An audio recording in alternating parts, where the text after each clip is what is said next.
ایرانی نو. پدر یک واژه ایرانیه از ریشه اوستایی پیتا. نخست بوده پیتا، بعد شده پیر، بعد شده پدر. معنیش یعنی پشتیبان، چون تنها پشتیبان انسان در روی زمین بعد از آفریدگار پدر انسانه. کسایی که پدر ندارن میدانن چه پشتیبان بزرگ معنوی رو از دست دادن. خیلی از خراسانی ها، لرها هنوز به پدر و گیلکی ها به پدر چی میگن؟ فرانسوی ها چی میگن؟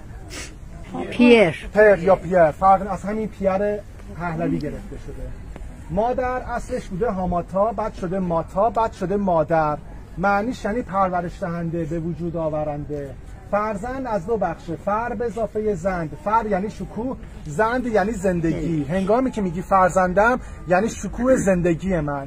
واژه بچه واژه خوبی نیست، از ریشه ویچک میاد، یعنی برای چه. دیدین گاهی وقتا بعضیا میگفتن ناخواسته بوده برای چی به دنیا اومده. پس بنابراین واژه بچه رو به کار نبرید، بگید فرزند، چون شکوه زندگی یک انسان داشتن به پدر یا مادر تبدیل شدن هستش.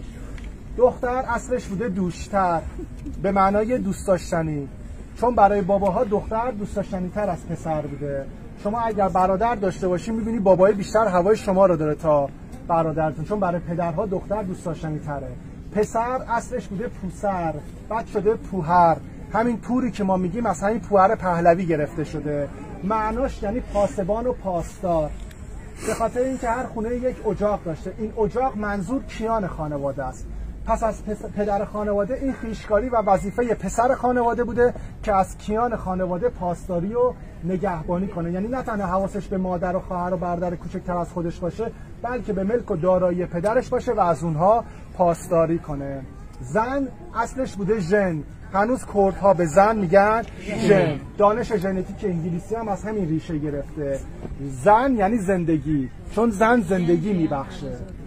درست وارونه زن مرد هست. مرد از ریشه مرتیه میاد، یعنی مردنی. ما مردها عشق اینو داشتیم که 1000 سال عمر کنیم، اسم ما رو ما گذاشتن، گفتن آقا تو مردنی هستی، اینقدر ستم، اینقدر خیانت، اینقدر دزدی نکن، تا آخرش قراره بمیری. بنابراین نام‌هایی که انتخاب می‌شده یه فلسفه پشتش قرار داده شده. من تلاش کردم خیلی چکیده بهتون بگم، خودتون همه رو بلدی، من فقط به یک زبان ساده‌تر براتون گفتم. تو کتابای